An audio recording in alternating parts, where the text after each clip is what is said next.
So shall we begin? Sure. Kasturi, we're good to go? Yes. Great. So welcome everyone to the second edition of the Let's Hangout series. This is an initiative from LetsVenture to help entrepreneurs get access to people who are typically very hard to find and get, right? So we will be featuring VCs and serial entrepreneurs on the Let's Hangout series. And today we have a very special guest, Sameer from Nexus Venture Partners, a $600 million fund which invests in technology companies across India and the US. So welcome, Sameer. Thank you. Thank you for taking out the time. Appreciate it. Thank you, everybody. Hello, everybody. Sure. So Sameer, can you just give us a quick introduction about yourself as well as Nexus, just to kind of put things into context? Sure. I'll talk a little bit about Nexus. So we're about eight and a half years old, and as Ganesh mentioned, we manage about $600 million across 3 funds, and we've been fairly active. We are one of the most active VC firms in the country, and we invest typically from seed to early growth, which is our smallest ticket size is about $200,000, all the way up to doing $10 million in a particular round of investment. And we call that $10 million range as an early growth investment. So we are a full service venture firm from seed to early growth. And we have about 60 plus companies in our portfolio now over the last few years. Relatively small team. We are about eight of us now, spread across 3 offices. We have a presence in the US, in the Bay Area, in and Jishnuar, and then I have my rest of the colleagues are in India, spread across Mumbai and Bangalore. And we typically invest into 85% of our investments are in pre-revenue, pre-product companies. So really at the very early stage of company formation. Most of them, as you can imagine, are at idea stage, and we really help and partner with entrepreneurs to kind of help them scale up their venture. Capital is just one part of it, but a lot of assistance goes on based on from the entire partnership in helping the company get to the next level. And we try and all the credit for any of the good things, as I would say, goes to the entrepreneur, because they really on the show. We just help them and enable them to achieve their goals, and constantly provide them with outside and feedback. As a fund, we typically invest into 2 pockets. One is cross-border technology, and cross-border technology makes up about 55-60% of our portfolio. And when I talk about cross-border technology, these are all product companies. We don't invest into services companies. Almost 14 companies started out in India and have gone global. So they're doing the product development here. They started out here. We funded them.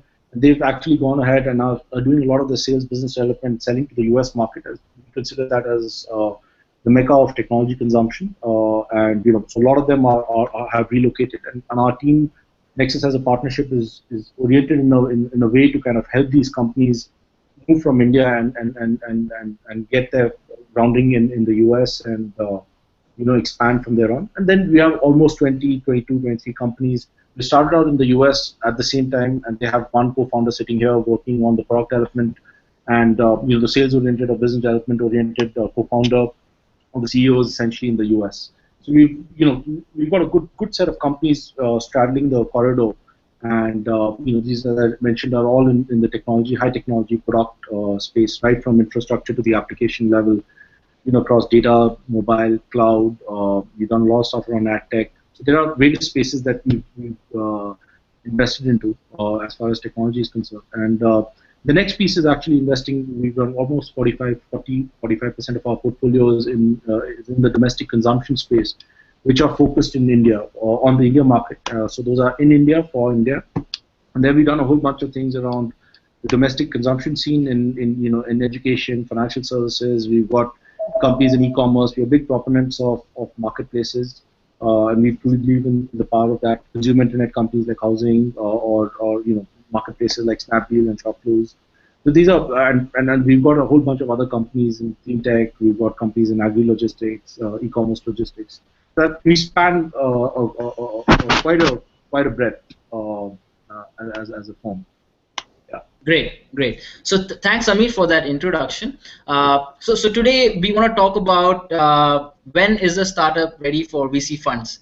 right? So I feel that most startups are always looking for funds, Yeah, right? Always want to reach out to VCs, but we just want to give them an insight into when is it the right time for them to actually start approaching VCs. so And just to zoom out a bit and put things into perspective, I wanted to ask you to articulate why do VCs invest, right? What is their motivation? What is their objective?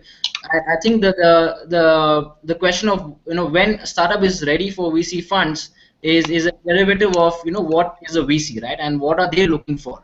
So if you sure. can throw some light on that, so that startups can internalize what exactly are VCs and what are they looking for. I think it's a good question. It's a loaded question, so I'll try and answer that. And both questions go hand in hand because to truly get a picture, you need to address both topics. And I think so. VCs by their very nature are there are angels. There are different types of people who invest into companies. They're friends, family, fools. Fools could be across stages, but friends, family, or whatever. And then there are angels, and then there are seed funds, and then there are full service venture firms. There are many funds now which are doing investing into really early stage companies. Really very early in their company formation. So access to capital is going from very early stages to late stages. There are all kinds of funds which are raised, which are which have a thesis and have a structure to support their kind of investment thesis. So if you look at it, what do VCs really do? And I'm talking about institutional funds, they go out there and raise really high risk capital from institutions, from endowments, from universities, from large asset management companies who are looking to kind of diversify their portfolio into high risk assets, and they aggregate all of this capital. Even from some of the funds have HNIs and value added investors, corporates who invest into these funds. So what venture capitalists essentially do, and I'm obviously biased here because I'm taking a perspective of Series A, typical Series A, seed Series A, Series B kind of venture funds. I'll stick to that for now because probably I understand that to some extent. So a lot of these VCs are going out and aggregating capital and pooling all of that capital and raising funds to kind of bring that capital together under a thesis. And they raise capital based on a particular thesis of investing into either companies which are at very early stages, which could be at seed or Series A level, or they could be early growth companies which are at Series B level, where the business model has been proven and they're going to some of the risks have been taken out of the business, and you're essentially putting in money when, let's say, the technology and team risks are taken out and the market risk is there, and there's somewhat of an understanding, and there is the product market fit is to some extent established. So there are those kind of funds, and then there are funds like us which straddle are now full service from seed to, let's say, really early growth or 10 million stage where the product market has been fit is there. So when the earlier you go into a company, the risks are obviously very broad. There are team risks, there are management, whether the team has worked together, there are the product market fit is not established, there's a technology risk, will the market even come where these companies are. So a lot of it really comes down to investing into people at that stage, and we as Nexus really believe in that, in backing the right kind of people in the right spaces which can create large outcomes and large companies. And that really goes back because as when we pool capital from our investors, we have to generate a certain amount of return for these endowments, for our LPs. So it's a lot of entrepreneurs look at VCs and say that these guys don't have to work hard and they're doing all kinds of things, but we also have to go back and raise capital. So we understand the challenges involved in raising capital. It's not only the entrepreneurs, and we like across the three funds, we've raised a large amount of capital, for example, and that goes back to the point of actually really going out back and building a thesis on where you want to invest. So what entrepreneurs should look at is what is the thesis of the fund, and what do they really invest into, and what is the kind of return that you want to generate. And there is no real fixed answer to that because everybody wants sky to be the limit. But clearly there has to be a thesis, and there has to be an understanding within the team of that particular venture firm that understands the risks involved at different stages. For example, at Nexus, we have a Nexus Seed program, which is targeted at investing to really, really early stage companies. So we understand the risk there, and we've done about 8 to 10 investments across our life cycle to be in that space. Uh, it really depends on understanding what the venture firm has done at the seed stage level. It is entrepreneurs should really judge whether that VC firm has done that, or are they playing for option value. And when you talk about option value, it is just put some money and let's see where it goes, because every company requires a certain amount of money as well as time from the investment professional. So entrepreneurs should really weigh in that when they raise money from VC firms, whether they can get the right kind of attention, and they can get the attention that's needed really at early stages, and get strategic inputs and the help from the venture firm. So I think that those are really essential points that any entrepreneur should look at, and they should really understand that a venture firm would ideally want a company to get to a certain size, because a venture firm would typically own, let's say, 20 to 30% of a company, and they want that company to get to a certain size, because a venture firm has to return investors' money back, and they want if you so we as a fund have to generate a certain, these companies have to get to at least $150 million stage for us to have a meaningful return back to the fund. And that's not going to happen if we back companies which don't have the DNA essentially, or are not oriented to grow very fast. So we have to be backing companies which are chasing traction and can get to be large, sizable companies, and aspire to be category leading and creating companies essentially.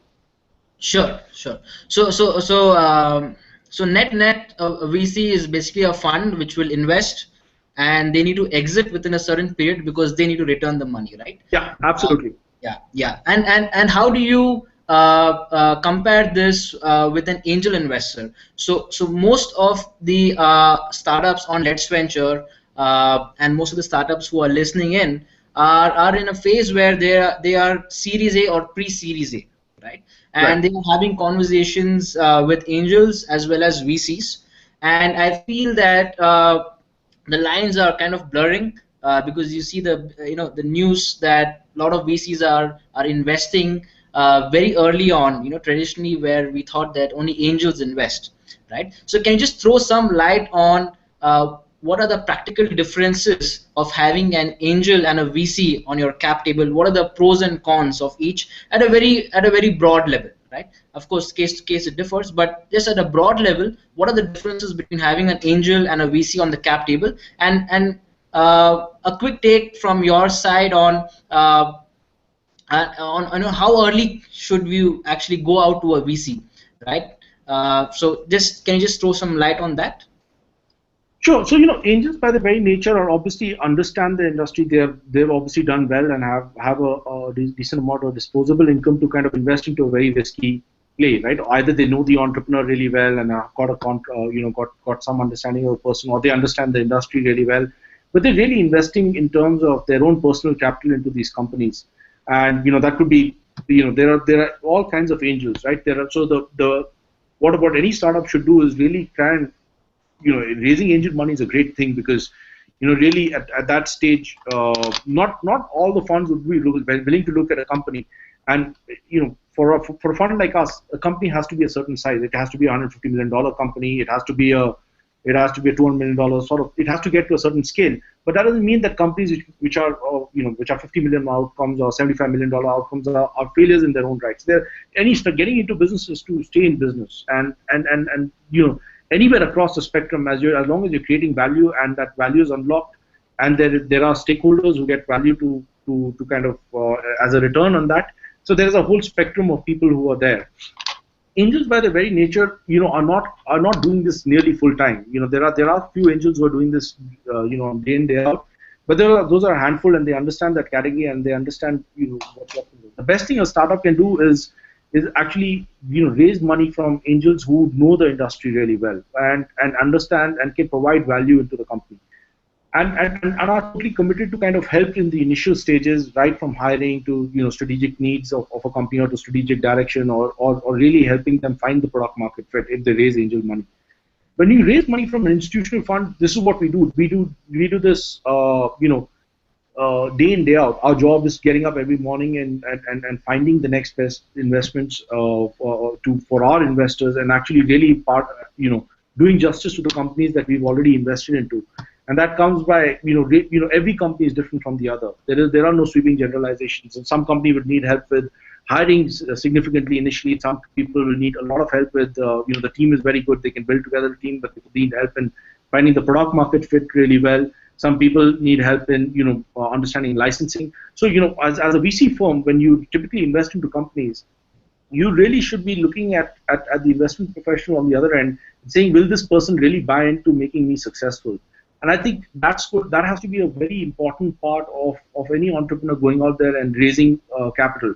All VC firms, essentially broadly, all of them can potentially invest. So it all comes down to the investment professional and your chemistry with them, because you as an entrepreneur have to work with them for the next 8 years, 10 years of your, maybe 8 to 10 years of your life, and really have to be comfortable working with them and really understand that the person has the best of intentions for you and is really going to help you out and can add a lot of value to the company in addition to the capital. So the capital sources are getting to be commodities. So it's all about how much value can you add, and how much how much attention can you pay to these companies, and that becomes a very important factor for any company, any entrepreneur to go out there and raise money from a VC firm, let's say.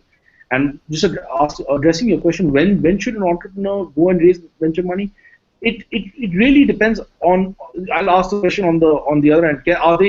Do they feel that they're in a market where they can scale up in the next few years to be a very large company and be owning that category and leading it and having enough defensibility in their plan to be able to do so?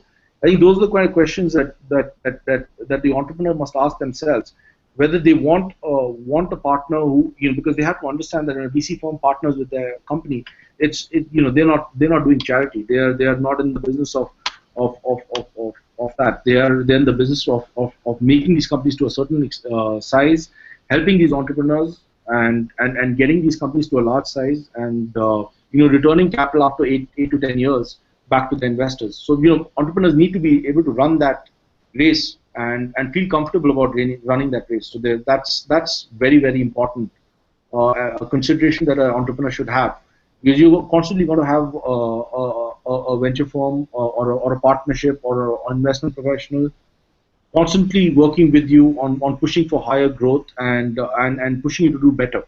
And you really need to be ready for that as an entrepreneur.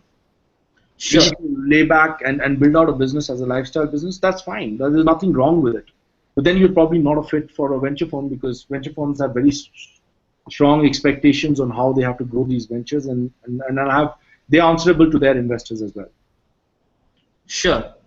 And just a quick extension of that question. What if the company is at a stage where they have no metrics to show in terms of traction, or in terms of validation from the market? Does that still kind of come into the ambit of VC? Yeah, absolutely. So as I mentioned earlier, that I can only talk about Nexus as a fund because I probably understand that better. But Nexus as a fund, as I said, 85% of our investments are pre-revenue and pre-product. And and at that stage, it's all about the people and whether they have the ability to build a large company. And we've done this time in time out. Single people companies which have now scaled to hundreds of and maybe 1,000 people as well. And most of these companies are change their business plan over a period of time. So it's really, at early stage investing is really about backing the right kind of people and backing the right kind of market broadly. Now your go-to-market will change. It will evolve with the market, because the market is not a static being, right? So it is really about backing the kind of team which has the ability to break out and really be adaptive and be on their feet and be really, really driven. And I think as a fund, as Nexus as a fund probably tries to achieve that by backing people like that. There are no metrics in most of the companies we invest into. As I said, 55-60% of our companies are enterprise companies, and those have essentially all been companies where there were no metrics, because you're building out a product which you assume that the market will take up and buy, and those products are built probably 15 months after our investment. So you really need to know that the team has the capability and has the ability to kind of build a product which is going to fit with the market, and they have a very, very good sense of where the market is, and they have the ability to understand and decipher requirements and the market needs really well, and obviously position that well and back into the market.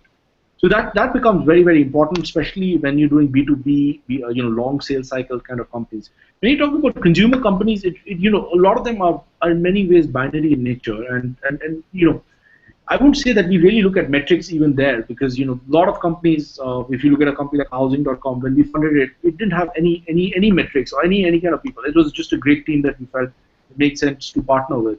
Or when we partnered with Snapdeal, for example, they were a couponing site, and then they went into being a Groupon equivalent, and now they become a marketplace. So what we looked at essentially is characteristics of the entrepreneur to kind of mold and be flexible and go where the market is. But it is all about backing the right entrepreneurs, and in the broad spaces, which can be very, very interesting, and market determines everything in many ways. Sure. And in terms of the question of valuation, right? When there are no metrics, so how are valuations arrived at different stages? Can you just throw some light on that? Sure. So I'll make a distinction here again. Mostly consumer companies by their very nature. When I talk about consumer companies, mobile apps, companies which are in consumer internet initially, they really don't require as much capital initially. But over a period of time, to create real mindshare in the consumers, they take in a lot more capital. So I would try and classify those two kind of companies. That's one. And then there are typical enterprise-centric companies which are selling to businesses where you have to sustain a long sales cycle. And you have to build out a product which ideally gets adopted in the first 15, 16 months with one or three or four large companies. And the buying pattern there is long. There's a long sales cycle, and you have to really make sure that your product market fit is there, and you're really getting to about 80% of the market requirements broadly. You're not becoming a services company, but you are essentially becoming a company which is building a product for which will be applicable across the board in enterprise. So enterprise traditionally requires a lot more money initially.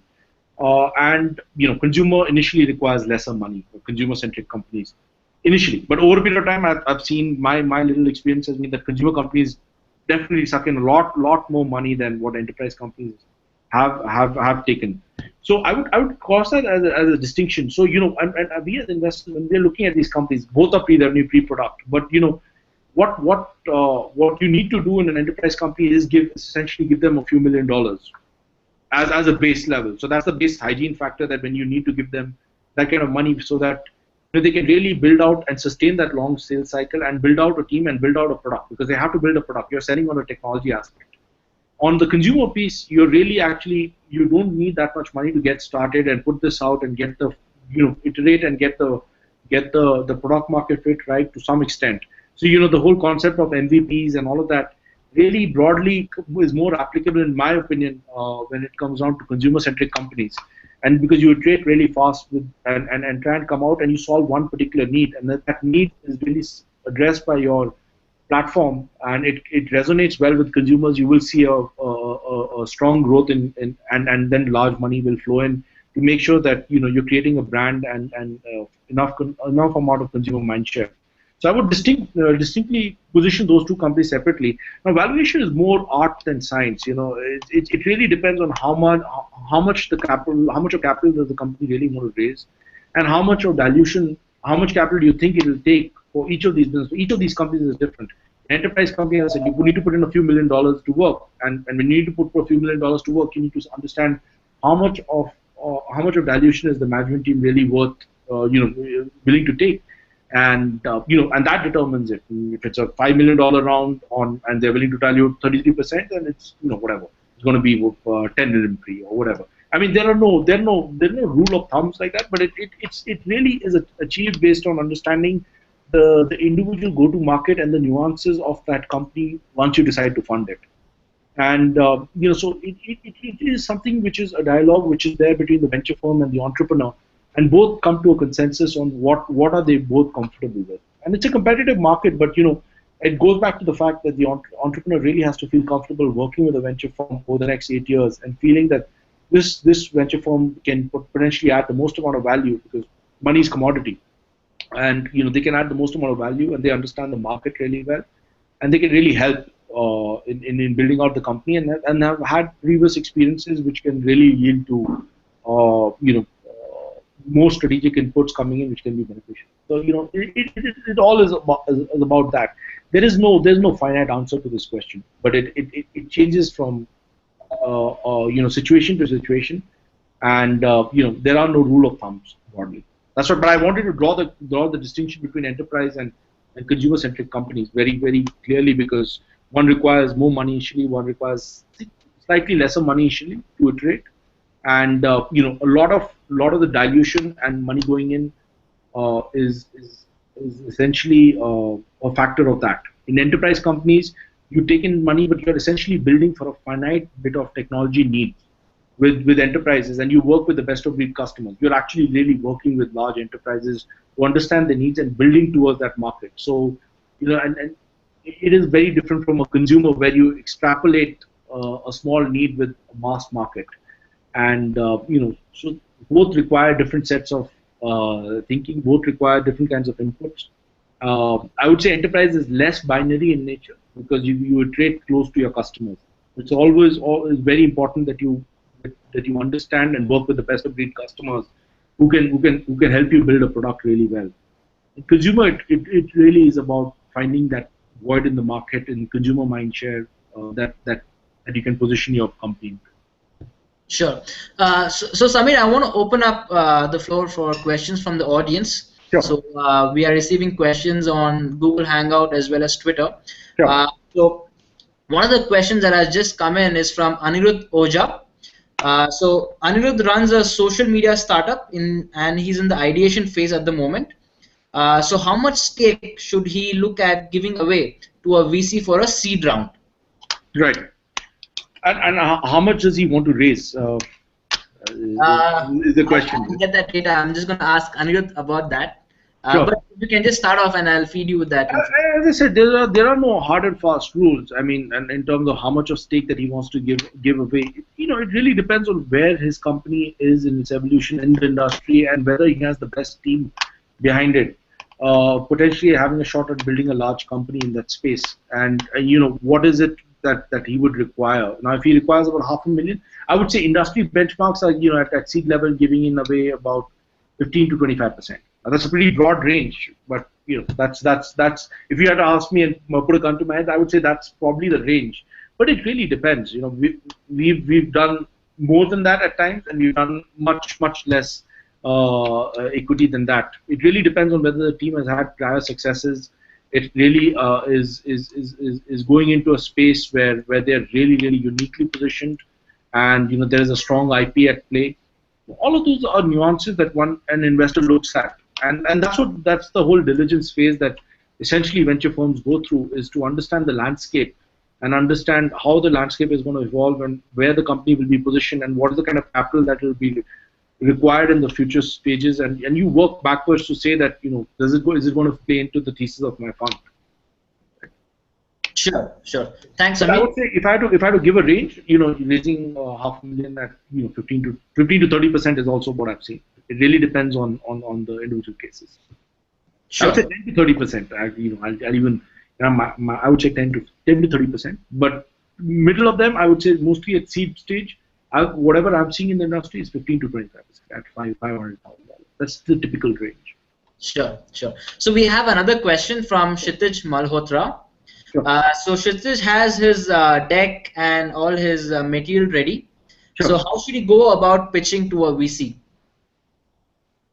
So I think one of the things that we really look at when we look at entrepreneurs is their amount of scrappiness, right? Because you're essentially selling to people that you really need to be. In some ways, you have to see the hustle quotient in entrepreneurs. So the best way is actually what I found is if you can get introduced to a venture firm through a common connect who talks highly about you or refers you, and then a venture firm definitely takes a look at it because there is some bit of social connection there to really validate the connection. But any venture firm receives 8 to 10 or maybe at times 15 plans a day. So it really depends. But I would say the best way to approach a venture firm is go through a soft connect. Otherwise, just write into them, write into investment professionals. In our case, for example, We have our email addresses on our website, so you should just feel free to reach out to us. Keep it concise, keep it precise. Try and talk about what you really have, what you're really building, and try and synthesize it, because most of the VCs have attention deficit disorders. They have too many things coming at them. So it really has to connect and resonate with them to be able to pick up the phone and say, hey, let's get on a call. So.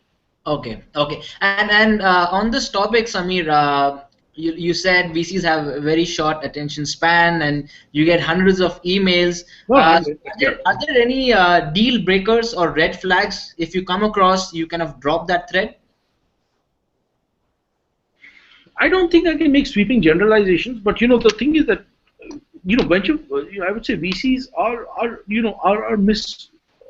would say they're not really understood very well as a community. But it's unfortunate. But the thing is that when you've been doing venture for a few years, you really are able to see patterns, and integrity is something that is paramount. The ability to if you see any sense of the integrity of the person not being there, and if you can tie in anything in the communication, which tells you that those are red flags for sure. That is the biggest red flag personally for me.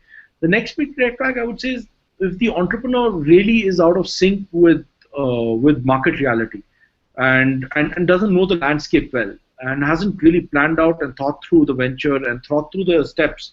All of them will change as you start building the company, but hasn't really thought through a way to go out into market and build a company. Though that is definitely a red flag. And the other red flag is when you are trying to be a Me Too person and trying to come up with a Me Too plan, which is very similar to what somebody else is doing, or trying to build a clone and applying all those learnings which somebody else has into, like, some companies, like somebody's doing an Instacart for the US, and taking that and applying that to India just because it's been successful in the US and it'll work here. Unless you can finally articulate why should that model work in India, and what are the nuances why it will not work in India, and what are the changes that you have in your plan, or how do you read the assumptions or around those on getting the product into market and being successful. I mean, those are all subtle things that we really look at, and all business plans that we see are hockey sticks by nature. We see 98% failure in all those companies. If you see all the companies that come through our email chains to, let's say, what becomes successful, there are very few companies which are successful. So what we look at, you have to be realistic about the challenges, and really driven about making those challenges opportunities. And I think if you don't see, if you just see blanket cut, copy, paste kind of models, then that is always a red flag for us. Those are some of them, and obviously, there are many nuances to how people approach you and how people talk about things, and you can make out. I think VC's brains are trained in many ways over many years. It's not because they're very smart; it's because they've gone through this so many thousands of times that their mind gets tuned into some of the nuances over a period of time. Sure.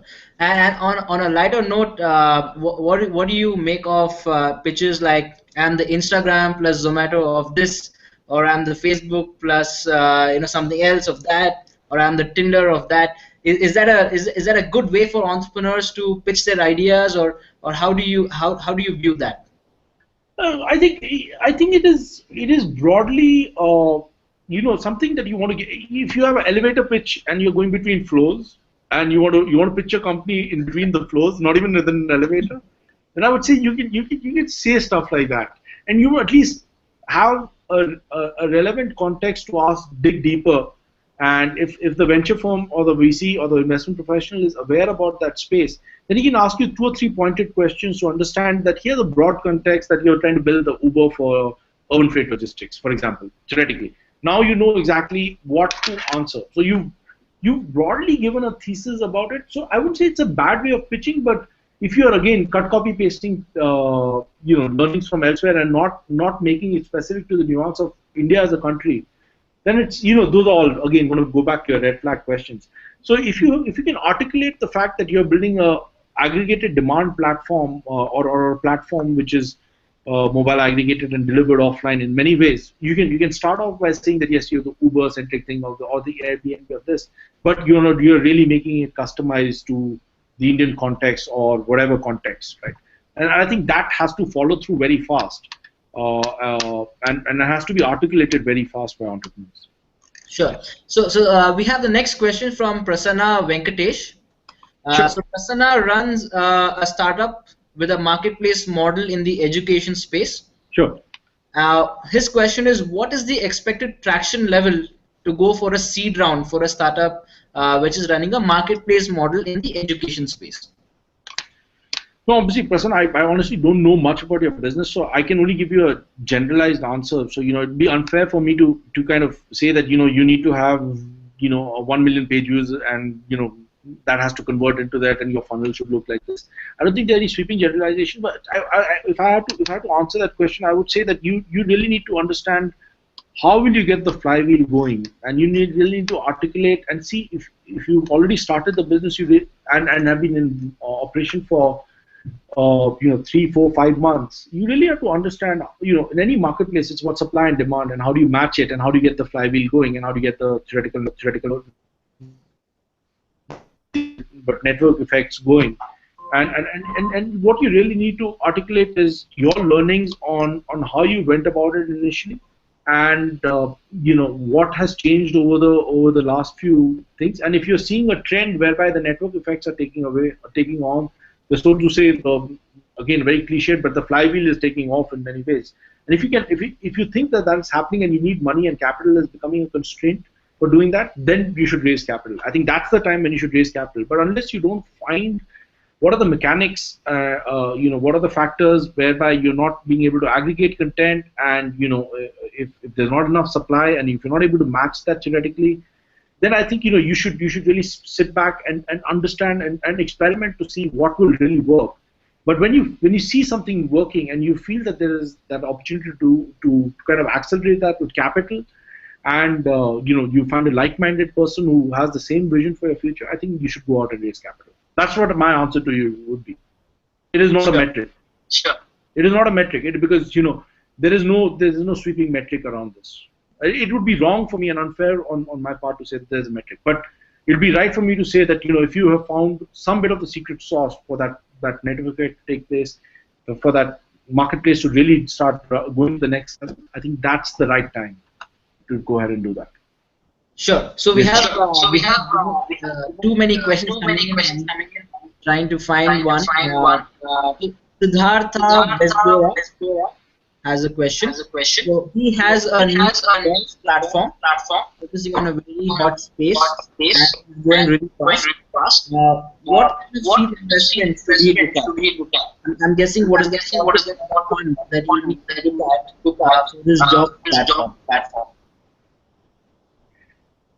So what is the requisite amount of money that, again, goes back to where does he, I would say, entrepreneurs should step back, and Siddhartha should step back and say that, where do I envision this company to be in 18 months? How can I accelerate my vision in 18 months? Give it some kind of a, like a toll gate, say that, where do I see this in 18 months? And what, with the current kind of traction, what are the levers that I need to pull to kind of make sure that, I can really accelerate certain parts of my business, and what is the amount of capital, and work backwards from there and say, is this amount of capital going to get me to a very significant amount of milestones? That could be in terms of people applying for a job, that could be 5 lakh people getting a job successfully, 1 lakh people getting a job successfully, and work backward from a milestone and a plan saying that, if I get to this, then my, so to say, network effect starts happening, and my plan really starts going to the next level. My platform becomes more vibrant. I can see more DIY behavior on my platform. I can see more companies coming in. I can see a spectrum of companies coming in. I can see different categories of jobs that I can place. So you need to really work backwards from a milestone and think about capital fundraise to getting there, and put together a bunch of assumptions on how do you get there, and then test those assumptions initially with certain amount of capital, and if you see those working, then accelerate that with external capital. That's what I would say. That would be the most. I'm a big believer that you should raise capital externally when you figured out something by yourself. If you're truly going to experiment and do moonshots with investors' money, then you're better off taking friends and family money, to some extent, not even angel money, because otherwise you're going to leave a very disappointed lot. because you're going to have a very pushy. I'm not saying that Nexus is very pushy, but any venture firm will have their expectations of generating returns, and you'll have a very disappointed party who lose interest in working with you, now and feel really bad. So you really need to set the expectations right and have some proof points that those expectations can be met. Not all of them will be met. You will have to change course, but you need to have some bit of an idea, and that vision needs to match with a venture firm or an angel investor, I would say. Sure. So we have another question from Kunal Goel. His question is, how is travel as an industry looked at by VC? I've heard that travel is somewhere it's monetized. So he's asking about the travel space, and I think we can also generalize about spaces which are perceived as very difficult to monetize. How do you look at it? Yeah, I think travel by its very nature is a very fragmented industry, and there are certain pieces of aggregation around it, which also certain toll gates around it, which have got monetized over the years. But there are still opportunities. But the key question is, how do you really it would be very, very unfair for me to say that this industry is not going to work, or this particular thing is, or it's like throwing babies out with the bathwater, right? To say that travel is not going to work. It's very, very unfair for me to say that, and it sets the wrong motivation level for the entrepreneur. But I would say there will be niches within travel which could make sense for venture firms. There are many opportunities which would exist, and you have to find those abilities to kind of make sure that you can aggregate the demand around those. Airbnb as a model has worked, for example. Across it has taken out. They built a platform. Platform thinking. There is an opportunity still to build. A way by which you can aggregate a lot of unused inventory across many things and aggregate that and find the right kind of buyers for it and find the right kind of distribution channel for it. So I think there is still an opportunity to build a platform in travel, in many spaces of travel, and aggregate it, even marketplaces. But how do you really aggregate the fragmentation on the last mile and keep consistency in quality? And build the right kind of platform for doing that. I think that can be applicable not only in an Airbnb, but could be applicable in travel tours. It could be in certain high-end kind of travel opportunities. There are still definitely a lot of opportunities there. Question is, how do you aggregate them? How do you solve for fragmentation? How do you solve for trust networks? How do you solve for making it easy for people to put their inventory on? There are all those kind of challenges, and each of those things in each country will have their different nuances. And building a platform which can capture all of that is going to be kind of important. There are no sweeping generalizations that this space is very hot. It never works like that broadly. Sure. So we have a question from Malhotra. This question is, what should a typical 3 or 5 year project look like realistically when you're actually to a VC? What projections make you smile? Realistically, they have to look realistic. And that's the hard part, right? Because you're trying to pitch to get somebody's money, and if you don't paint a rosy picture, then it's going to be tough. It has to be realistic. It has to be in line with what you really think you need to achieve. Because VCs potentially discount financials very easily in a company because they understand that you have survival questions in the 3rd month, and you're starting out from there. Yes, you're putting money in the bank doesn't mean that the company has found its place in the market and it has built itself out. Raising capital is by far not at all a success by itself. It is just the beginning of a very, very strenuous journey of being able to meet people's expectations and having an external stakeholder in your business who has expectations which he has committed to his investors. So you really need to build projections based on, and I would say step back and say again, going back to the fact that what is the metric that you want to achieve after 18 months with the particular fundraise. If you want to raise $2 million, where will $2 million get you in whatever 18 months? And what do you think you will need to have to go out there and raise your next round of funding with having met all those with a changing landscape, with a changing market? Where do you really get to in 18 months? I think you need to work backwards from that and say that, am I building my cost structure accordingly? Am I building my revenue structure accordingly? Is my revenue mix realistic with that kind of thing? Am I over-promising?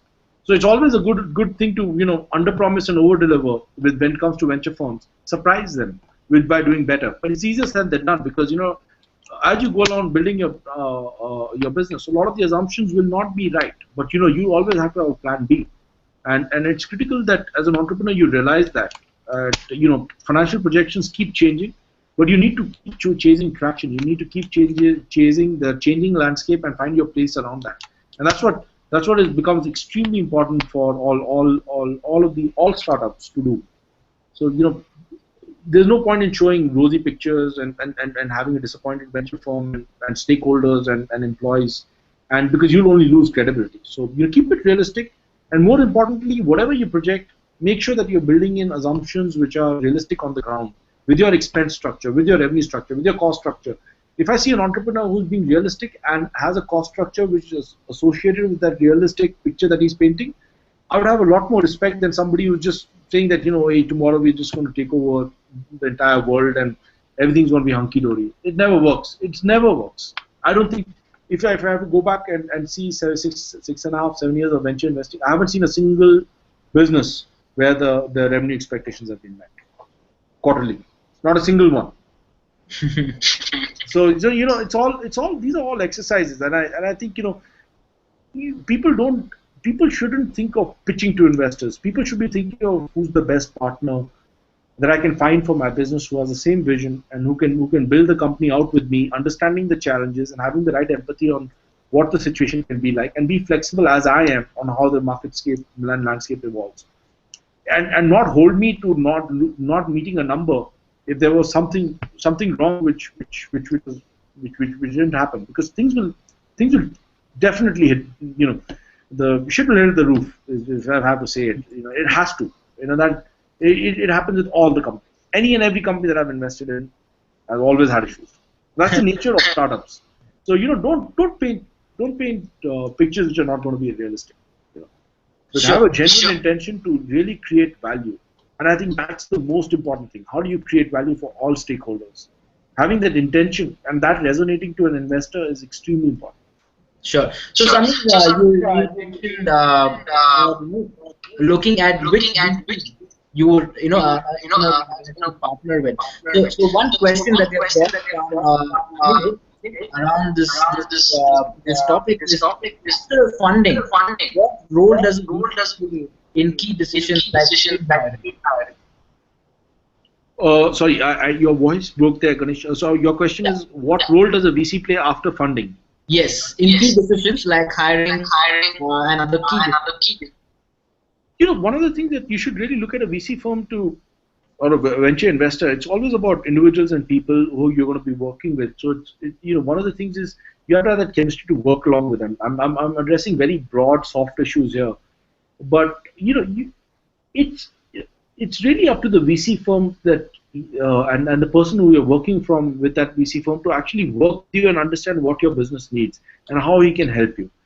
Now, every business that probably I would have invested into in my past, now, whatever, each company is different from the other. Each of them have their own challenges.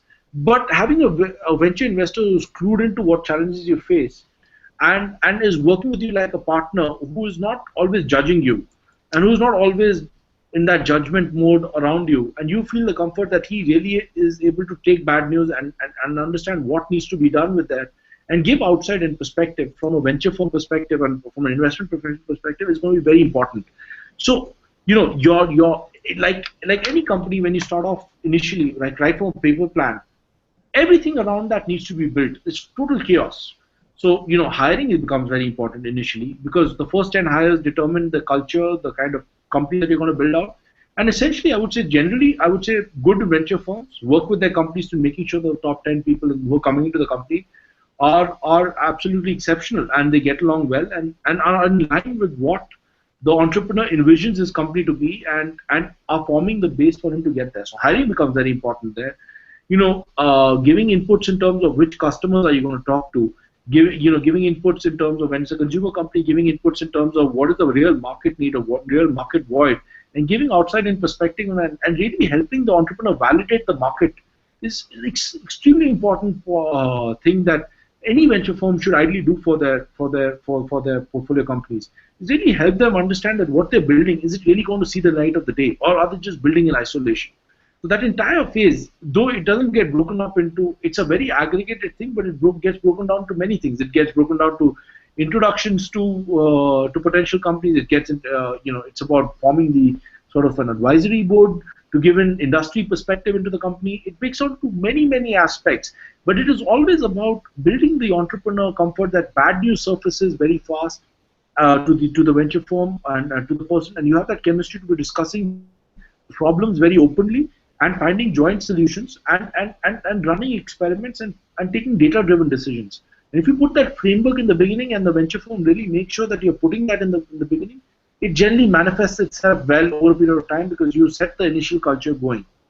And and what VC firms generally try and do is, why have an external voice on your board? Is to give you outside-in perspective. And VC firms traditionally have been investing into many companies. They've seen failures. Every investment professional has failures. I have failures as an investor in companies. But it is for me to really give you inputs, or any of our in our partnership to give you inputs to say that you shouldn't do this because you have a pattern recognition on things going wrong in a company. So you can really give, and if you have chemistry with the entrepreneur and you build those bridges, you can really tell the entrepreneur, hey, you're making a mistake here. So this is what you should, this is what you should or shouldn't be doing. And generally, you should count on that collective experience the investor has had and use your own judgment and not just blindly listen to an investor. For in our case, there are no diktats. There are, unless you're doing something wrong from an integrity perspective, there is no diktat from any Nexus investment professional to any company. It is always about, cumulatively, collectively coming to a decision point with the entrepreneur and coming to what's best for the business, not what is best for the firm, not what is best for an individual. It is about what is best for the business and what is best for the employees and what is the best thing that you can do to build a large, sizable company. And our entire initiative is about helping these entrepreneurs truly realize their dreams of building large companies. And I think that would manifest itself in giving satisfaction across many things, not only money but across impact. I think that's what you need to look at. Thanks, Sameer. We have another question from Aishwarya Raman. Quote her: "We are autorama.org, 1.5 company which provides call autos. Sure. How do we know which VC or angels to approach and when to be approached?" Yeah, I think there are a whole bunch of really great platforms like LetsVenture, which let you connect with angels and really, as I said, you should not just connect with the angels, just blanket angels. You should ideally, any entrepreneur should connect with it and get investments from angel investors who are value added.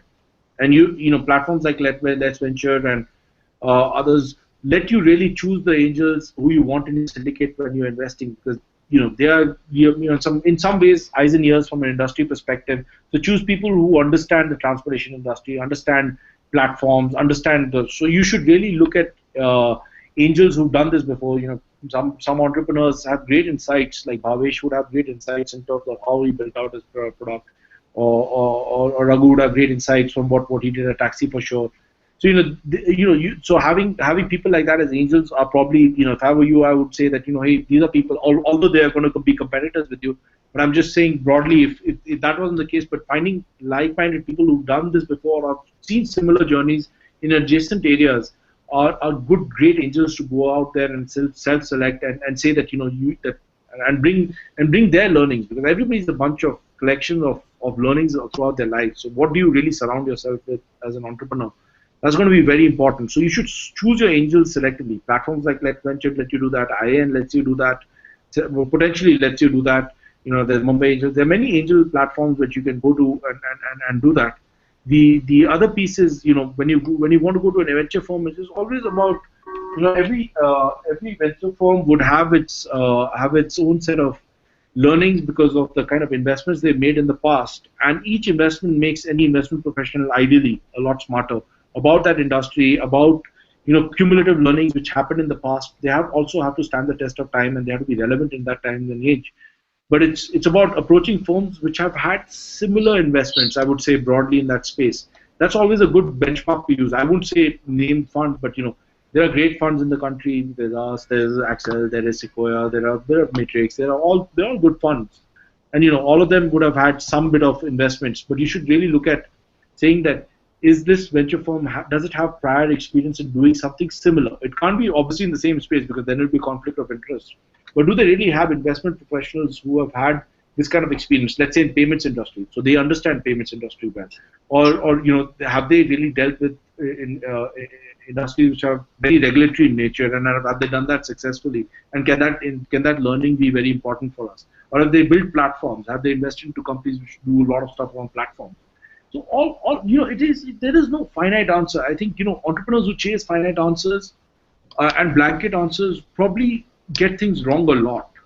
I would say you have to use your judgment and be bet on judgment. And I think any venture firm bets on judgment of entrepreneurs.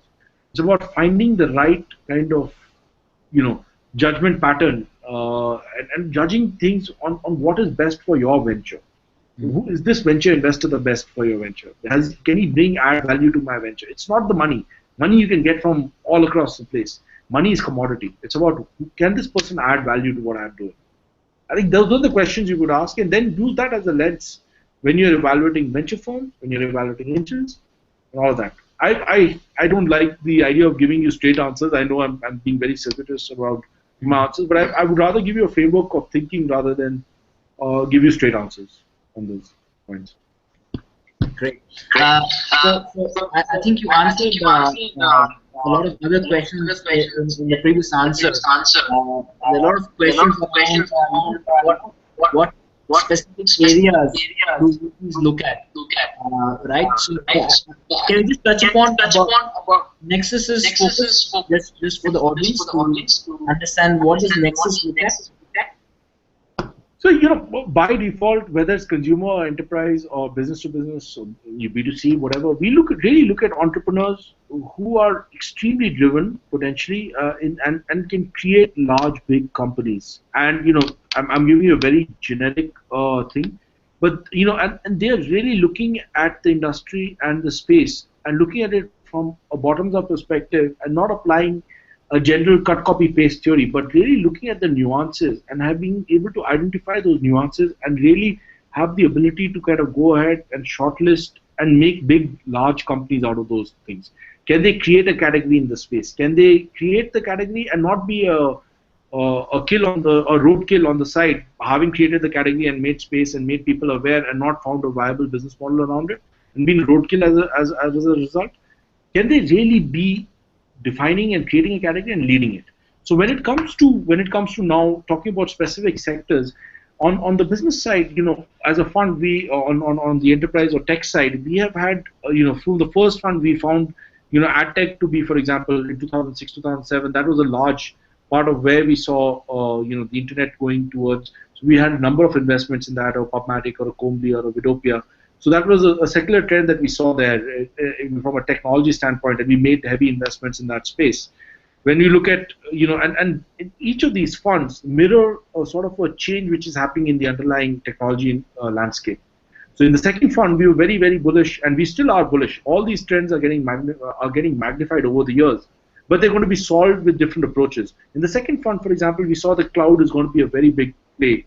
And we did many, many investments across the stack, right, from storage to virtualization to, stuff around data science. We did a lot of stuff around, enterprise SaaS companies. We did a number of things around, do-it-yourself platforms. So we invested across the stack, right, from cloud management systems to scale-out storage to doing stuff around that. So we timed that because the market was changing. 2008, 2009, it was still early days of what cloud would look like. But we understood that as a fund, because of collective wisdom of the investment professionals, we understood that cloud is going to be something which is going to be a very secular trend, and we invested behind that. And in the third fund which we raised, which was in 2013, it was late 2012, early 2013, we realized that data is going to play a very significant role, and it's going to be across the board. And so we've been investing into data, and mobile are going to be in fact two large things and we've been investing into the data across the stack, right from infrastructure to the application level, doing stuff around data. right from deep learning systems to doing product intelligence to doing stuff around scoring, matching, fitment sciences. We've done a lot of stuff around that. So each fund changes its life because it changes and is investing into what is happening in the landscape and what is the future in that time frame, and what is that future going to be across the next 7-8 years, because that's when you're investing into companies which are going to be really early stage but are going to have a lot of tailwinds behind them, where little money and the right team can really achieve a huge amount of impact. So that's what we have seen essentially, over the years. And from a technology perspective, if I have to answer from consumer perspective, it's very easy to say 9 years back if you started a company which was a mobile company and it was only dependent on smartphones, it wouldn't have worked. But a lot of things have changed over the years, and our investment thesis is going to change with times. And I think that's going to be very important, because if we have a static view of the world, we will not do justice to our investors. We have to change with times, and we have to really understand what is going to and understand the vision of the entrepreneur 3, 5, 7 years out, and really position these companies to be taking that out, right? Marketplaces became a lot more prominent and easy to do when merchants became more sophisticated, and when there was an opportunity, and when e-commerce became more prevalent.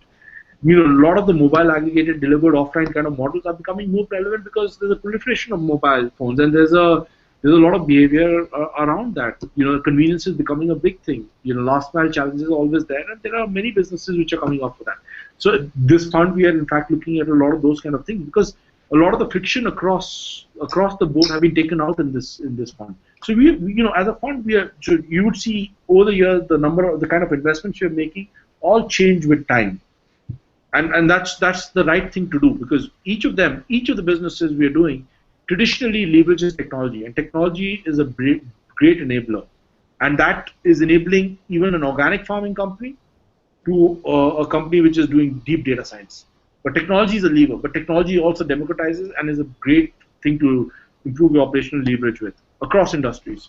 And that landscape keeps changing, so we keep changing our investment thesis with respect to that. And we don't have a thesis that this will work.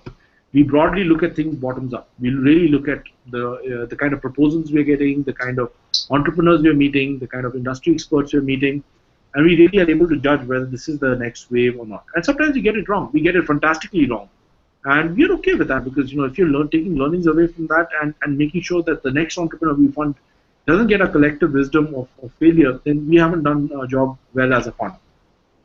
Sure. So we're running out of time. Sure. But one last question.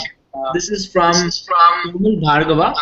His question is, to what extent of time does a VC stay invested into a company? After how many years does a VC typically then exit? So can you just put that in perspective, and also from a perspective of how do you find out how far out is a VC in their tenure? Sure. So typically I would say venture firms raise capital, and they have a typical structure is 7 plus 2 years, 7 plus 3 years. So the best that they can do is extend their life cycle up to 10 years. And what you should really look at is when you raise a fund, like if you raise it about 2 years back, we're really at the initial part of the fund. You're really backing companies for the next 10 years, right? And with every year, after 4 or 5 years, you can't do a really early stage company at fund 4 after 4 years of the fund starting, because the company will take a lot of time to get up to speed. Not every company is going to be a Snapchat. Not every company is going to be one of these really famous ones, So you really need to judge when did the VC firm raise their capital, what kind of investments are they taking, if and even funds over a period of time, they allocate a certain amount of capital. Every company that they invest into, they allocate a certain amount of capital to that company over its life cycle. And typically funds like Series A funds like us would invest into 20 to 24 companies in our life cycle. So we would really choose companies where we can put a lot of money to work over the life cycle and really support them in their cause. So, in our case, for example, we've already done 2 years of our fund. We're still looking at very early stage companies, because we can do that for the next year and a half too. And we might raise our next fund after that or whatever. But so funds always keep getting layered. In successful funds always keep getting layered. In unsuccessful funds, it becomes very apparent that if the fund hasn't been able to raise the next fund, then it's going to be tougher and tougher and tougher. So you should always judge that. But I would say in the first 3 to 4 years, up to the first 3 or 4 years of the fund, people are taking very early stage pre-revenue, product bets and making investments like that. Or after that, it becomes harder for the fund to do. And if after that they haven't invested in the right companies which haven't got to the next level, it becomes very difficult for that fund to raise more money. So you'll be spending a lot of cycles trying to convince a partnership on raising money from them when actually the fund itself is probably not going to the next level. And that's going to be counterproductive, because as entrepreneurs, the most important asset you have is time. Sure. So thank you, Sameer. We have completely run out of time. We still have a lot of unanswered questions. So request all the participants to tweet their questions to us. We try to get them answered offline by Sameer. We answer them by tweets or on our blog post. So Sameer, thanks so much for your time. Thank you, everybody. I just want to say one thing, that a lot of my answers have been roundabout, and I understand that, but one thing I will tell you, there are no finite answers. Anybody who's giving you finite answers is probably leading you down the wrong path. It's about giving you a construct to think, and I think it's very important for you to have your objectivity and take things as it comes, and use your own instinct. And you can take perspective from people, but there are no finite answers. Every situation is different, and if I make sweeping generalizations, it'll be very unfair on my part to do that with entrepreneurs. So, Great. Thanks, Sameer. All the listeners who are listening in, we will have of Let's Hangout every Friday. So watch out for our alerts on social media as well as. And if you have not yet created a profile on LetsVenture, you should be creating your startup profile on LetsVenture. You get all the updates, and you can use our platform for angel investors as well as VCs. All right, thanks, Sameer. Thanks for having me on. Thank you for your time. Thank you. Take care. All the best. Bye. Bye.